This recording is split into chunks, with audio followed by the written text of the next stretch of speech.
ალბათ თქვენს ტელეფონში არის აპლიკაცია, რომელიც რამოდენიმე თვის წინ საერთოდ არ გჭირდებოდათ. დღეს კი მისი შეტყობინების იგნორირება თითქმის შეუძლებელია. დიახ, ვსაუბრობ თემზე, რომლის რეკლამაც არის ყველგან, სადაც ჩვენი ყურადღებაა. სოციალურ ქსელებში, საიტებზე და ჩვენს პირად შეტყობინებებშიც კი. ეს არის აგრესიული ალგორითმული მარკეტინგის მაგალითი. სადაც თემუმ ჩვენი ქვეცნობიერი სურვილების ოპტიმიზაციით ბაზარზე ნამდვილი ციფრული დომინოს პრინციპი ამოქმედა.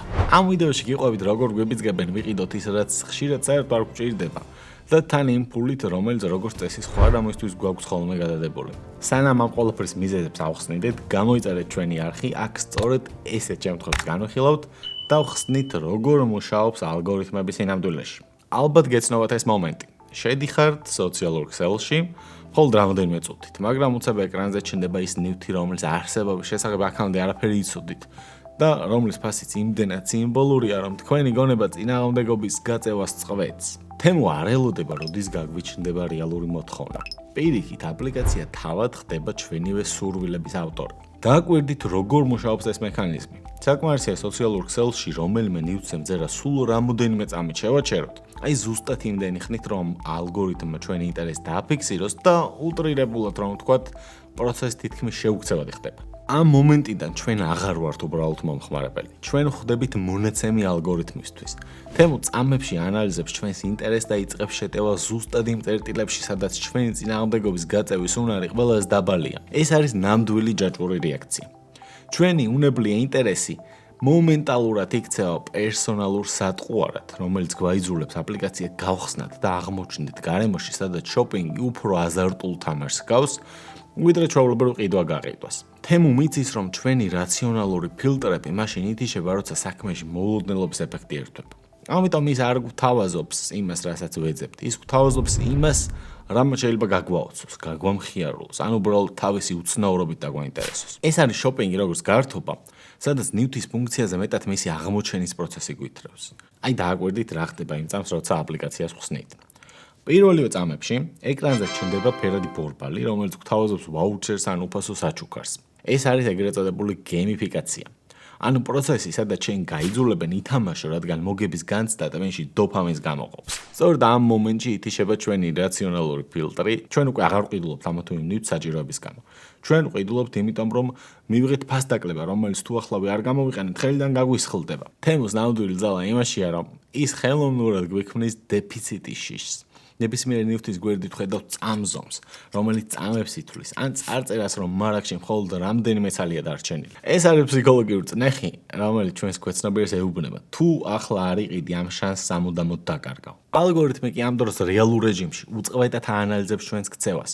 ყოველი წამი, რომელსაც რომელიმე ნივთის ყურებაში ვატარებთ, მისთვის ინფორმაციაა, რომ შემდეგი შეთავაზება კიდევ უფრო ზუსტი და მასტური იყოს. როგორც SEO სპეციალისტისთვის, თემოს кейსი ჩემთვის კარგი მაგალითია იმისთვის, რომ ავხსნათ თუ როგორ იცვლება ოპტიმიზაციის სტანდარტი. ცხადია, ტრადიციული მეთოდები არსად გამქრალა, მაგრამ დღეს წარმატებისთვის მხოლოდ ტექნიკური პარამეტრების გასწორება ან საკვანძო სიტყვების სწორად განლაგება არ კმარა. როცა საიტი ტექნიკურად გამართულია, მთავარი აქცენტი უკვე მომხმარებლის ქცევის მართვაზე გადადის. თემუ კი ვფიქრობ, უმაღლეს დონეზე დაამკვიდრა ქცევითი SEO და მიგვახვედრა, რომ თუ მომხმარებლის განზრახვას იმაზე ადრე გამოიცნობს, სანამ ეს კლავიატურა შეეხება, შენ თავი კონკურენტული უპირატესობა უკვე მოპოვებული გექნება. ჩემთვის ეს იყო დასტური იმისა, რომ SEO-ს მომავალი მომხმარებლის გამოცდილებისა და მონაცემების ისეთ სინთეზზე გადის, რომელიც ადამიანს ძიების პროცესს მნიშვნელოვნად უმსუბუქებს. და სანამ ჩვენ ამ დიდ ციფრულ ლაბირინთში ვერთობით და მორიგ უფასო პრიზს ველოდებით, ჩნდება მთავარი, ყველაზე რაციონალური კითხვა. როგორ ახერხებენ, რომ ეს ყველაფერი დაწყებული საოჯახო ნივთებიდან დასრულებული ავეჯით გქონდეთ ძალიან იაფად, თითქმის არარეალურად იაფად. როგორ შეიძლება ნივთი, რომელიც ათასობით კილომეტრს გადის, ჩვენს კარამდე სულ რამოდენიმე ლარად მოვიდეს? ბევრი ფიქრობს, რომ მთელი საიდუმლო მხოლოდ დაბალი ხარისხის მასალებშია, მაგრამ რეალობა ბევრად უფრო სისტემურია. თემომ გამოიყენა მოდელი, რომელმაც მნიშვნელოვნად შეამცირა შუამავლის ჩართულობა. მათ მინიმუმამდე დაიყვანეს ის რგოლები, რომელთა მეშვეობითაც ნივთის თვითღირებულება როგორც წესი ყოველთვის იზრდება. გულისხმობ ადგილობრივ გადამყიდველებს, რეგიონალურ საწყობებს და იმ დისტრიბუტორებს, რომლებიც პროდუქტის ფასს ქარხნიდან ჩვენს კარამდე ხშირად 2-ჯერ და 3-ჯერ აწვირებენ. თემო შემთხვევაში ჩვენსა და მწარმოებელს შორის ბარიერი თითქმის აღარ არსებობს. ჩვენ აღარ ვიხდით იმ მაღაზიის იჯარის ფულს, სადაც ეს ნივთი უნდა განთავსებულიყო და აღარც იმ თანამშრომლის ხელფას, რომლებსაც ის უნდა გადმოეტვირთათ.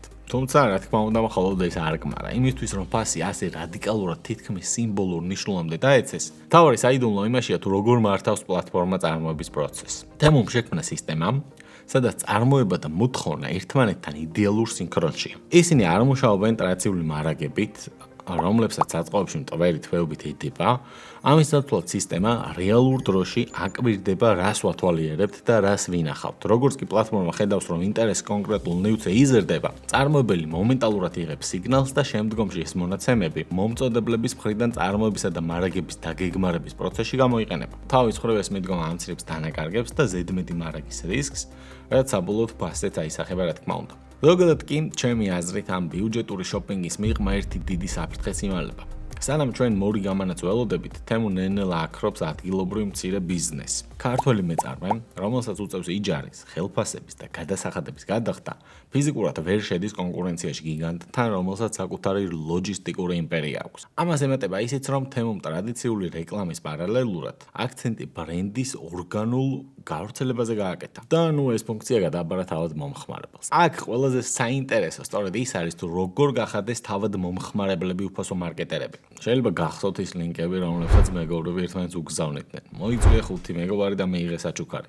ეს იყო ერთგვარი ვირუსული სისტემა, სადაც ჩვენი პირადი სანდოობა თემუს უფასო სარეკლამო კამპანიად გადაიქცა. მათ ზუსტად იცოდნენ, რომ მეგობრისგან მიღებულ რეკომენდაციას გაცილებით მეტი წონა აქვს, ვიდრე ნებისმიერ ფასიან რეკლამას. შედეგად თემუ მიიღო მილიონობით ახალი მომხმარებელი მინიმალურ ფასად. ჩვენ კი სანაცვლოდ მივიღეთ ილუზია, რომ რაღაც უფასოდ დავემსახურეთ. სინამდვილეში ჩვენი სოციალური კონტაქტები და დრო სწორედ ის ვალუტაა, რომლითაც თემუ ბაზარზე თავისი ადგილი ასე სწრაფად დაიმკვიდრა.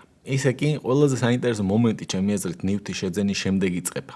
ამას შეგვიძლია მოკლევადიანი ბედნიერების ილუზია უწოდოთ. დააკვირდით ქცევას. თემუზე ჩვენ ხშირად ნივთთან ერთად მოლოდინსაც ვყიდულობთ. იმ ორკვირიან პერიოდში, სანამ ამანეთი საქართველომდე ჩამოვა, ინტერესი ყოველდღე უფრო და უფრო მძაფრდება. ჩვენ ყოველდღე ვამოწმებთ სტატუსს, ველოდებით კურიერს და მთელ ამ ემოციურ რესურსს სწორედ ლოდინში ვხარჯავთ. შემდეგ კი, როცა ნივთი ხელში გვიჭირას, ხშირად ისეთივე აღფრთოვანებულები აღარ ვართ, როგორც შეკვეთისას. ეს იმიტომ ხდება, რომ თავად პროცესია იმდენად აზარტული, რომ ნივთის რეალური ხარისხი ხშირად მეორე ხარისხოვანი ხდება. ამიტომ ხუჭავთ ხანდახან თვალს იმაზე, რომ ის რაც ეკრანზე ესთეტიკურად გამოიყურება, რეალობაში შეიძლება სულ სხვა რამ აღმოჩნდეს. ჩვენთვის თავარი ის წამიერი კმაყოფილება, რომელიც მოოდნელი მიგნების განცდას მოჰყვება. დაბალი ფასი კი იმის ფსიქოლოგიური კომპენსაცია, რომ ნებისმიერი იმედგაცრუება მარტივად დავივიწყოთ. ხოლო ყოველი მართლაც ხარისხიანი და გამოსადეგი ნივთის პოვნა კი დიდ გამარჯვებად აღვიქვათ. აქედან გამომდინარე, თავისუფლად შეიძლება ვთქვათ, რომ რეალურად თემუმ და მისმა ანალოგებმა დაამკვიდრეს ერთჯერადი მოხმარების კულტურა, სადაც ნივთს იმდენად დაბალი ფასი აქვს, რომ მისი გაფუჭება აღარ გვადარდებს. ჩვენ ყიდულობთ, ვიყენებთ რამდენიმე დღე და შემდეგ ვაგდებთ, რადგან ვიცით, რომ მომდევნო კვირას დოფამინის ახალ დოზას გამოვიწერთ. მაგრამ დაფიქრებულ ხართ, რატომ მოერგო ეს გლობალური მოდელი ასე ეფექტურად ქართულ რეალობას? საქმე ისაა, რომ თემუმ მოახერხა საერთაშორისო მასშტაბი ზუსტი ლოკალური კონტექსტით ჩაენაცვლებინა. მათ ზუსტად გათვალეს, რომ მომხმარებლისთვის გადამწყვეტი ფაქტორი ნივთის მიღების იმარტივია. სწორედ ამიტომ მთელი ლოჯისტიკური ჯაჭვი ისე ააწყვეს, რომ ათასობით კილომეტრის მოშორებით შეკვეთილი ამანათი ყოველგვარი დამატებითი ბიუროკრატიის გარეშე პირდაპირ ჩვენი სახლის კართან ხვდება. ამ ინტეგრაციამ შექმნა ილუზია, რომ თემუ არა შორს ჩინეთში, არამედ აქვეა, ჩვენს მეზობელ ქუჩაზე. მათ მოახერხეს გლობალური ვაჭრობა ისეთივე ხელმისაწვდომი და შინაურული გაიხადათ, როგორიც ადგილობრივ მაღაზიაში ჩასვლა. აონ ერთი დიდი განსხვავება. აქ არჩევანი არის უსასრულო, ფასი კი წარმოუდგენლად დაბალი. ამით პლატფორმამ მნიშვნელოვნად შეამცირა ის ხვარი, რომელიც გლობალურ ონლაინ მაღაზიებსა და ადგილობრივ ბაზარს შორის არსებობდა. თემუდან გამოწერა აღარ ასოცირდება გადამზიდ კომპანიებთან, რადგან აქ საკურიერო მომსახურეობა სისტემის განუყოფელ ნაწილად არის ქცეული და ამით შოპინგი მაქსიმალურადაა გამარტივებული. მაგრამ ამ სიმარტივეზე მეტად თემუს წარმატების საიდუმლო ულევი არჩევანის ილუზიაშია. შეამჩნევდით, რომ აპლიკაციაში სკროლვისას ნივთები არასდროს მთავრდება. ეს დაუსრულებელი ნაკადი კი ჩვენთვის აფიქრებინებს, რომ სულ რამდენიმე წამში ვიპოვით იმ იდეალურ ნივთს, რომელზეც აქამდე არც კი ვიფიქრიათ უგჭირდებოდა. ამიტომ ხდება, რომ ჩვენ შეიძლება შევიდეთ ტელეფონის დამტენის საყიდლად და 10 წუთის შემდეგ შეიძლება აღმოვაჩინოთ, რომ კალათაში უკვე გვაქვს სამზარეულოს მაკრატელი, მანქანის მტვერსასრუტი და უცნაური ფორმის ნათური. ეს არის იმპულსური ყიდვის ახალი ერა. თუ ადრე მაღაზიაში წასვლა, ნივთის ნახვა და დაფიქრება გვჭირდებოდა, ახლა გადაწყვეტილების მიღებასა და ყიდვის ღილაკზე თითის დაჭერას შორის მხოლოდ ერთი წამია. თემუმ მაქსიმალურად შეამცირა ის გზა, რომელსაც ჩვენი ტვინი სურვილიდან ქმედებამდე გადის. ისე, თუ გსურთ, რომ თქვენი ბიზნესი ასეთივე ალგორითმული სიზუსტით მუშაობდეს, ახლა შეგიძლიათ რომ ჩანშინოთ გაცნობითი ზარი ჩვენთან, TenXSEO-სთან, ან მოითხოვოთ უფასო SEO აუდიტი. დასასრულისკენ, მოდით თემის შემთხვევას კიდევ უფრო პროფესიული თვალით შევხედოთ. ვიცით, რომ კლასიკური მარკეტინგული სტრატეგია ბრენდისადმი ნდობასა და გრძელვადიან ლოიალობაზე იგება. თუმცა, თემო მაჩვენა, რომ არსებობს მეორე, ბევრად უფრო მოკლე გზა. მათ დაამტკიცეს, რომ 2026 წელს მომხმარებლის ყურადღების მოსაპოვებლად ხანდახან რთულ სტრატეგიებზე მეტად ინსტინქტებზე თამაში მუშაობს. სანამ ჩვენ დიდ კომპანიებზე ვფიქრობთ, თემუს ალგორითმა უკვე იცის, რომ ადამიანს ურჩევნია მომენტალურად იყიდოს პირობითად 10 ლარიანი წვრილმა ნივთი, ვიდრე ყველას დახვეწილ სარეკლამო ისტორიას მოусმინოს. ეს მაგალითი მთელი ინდუსტრიისთვის ერთგვარი შეხსენებაა, რომ თამაშის წესები უფრო დინამიური გახდა. დღეს პლატფორმის სისწრაფე, სიმარტივე და გეიმიფიკაცია თავისთავად უკვე რეკლამაა. თუ საიტი ან აპლიკაცია თემოსავით სწრაფი და მარტივი არ არის, ნებისმიერი კრეატიული ძალისხმევა უფასურდება. მომხმარებელს აღარ უჩნდება სურვილი გაეცნოს ბრენდის ისტორიას, თუ ამ გზაზე ტექნიკური ბარიერები ხვდება. აქედან გამომდინარე, პირველ შთაბეჭდილებას მომხმარებლის პოზიტიური გამოცდილება UX-ი ქმნის. ცხადია, აქ საუბარი არ არის იმაზე, რომ კრეატივი მეორე ხარისხოვანია. პირიქით, თემო მაჩვენა, რომ მონაცემები ეხმარება კრეატივს იყოს უფრო მიზანმიმართული. მათ არ სჭირდებათ აბსტრაქტული სლოგანები, რადგან ალგორითმმა ზუსტად იცის რა ნივთი შემოგთავაზოს, რა ფასად და ზუსტად როდის გამოაჩინოს ის ჩვენს ეკრანზე. ეს არის მონაცემებზე დაფუძნებული სიზუსტე, სადაც ნებისმიერი კრეატიული ჩანაფიქრი მომენტალურად აისახება რეალურ გაყიდვებზე. და ბოლოს, სანამ ინდუსტრიის დიდი ნაწილი ბიუჯეტს ტრადიციულ არხებსა თუ ინფლუენსერებში ანაწილებს, თემუმ თავად პროდუქტის მოხმარების პროცესი გარდაქმნა სარეკლამო კამპანიად.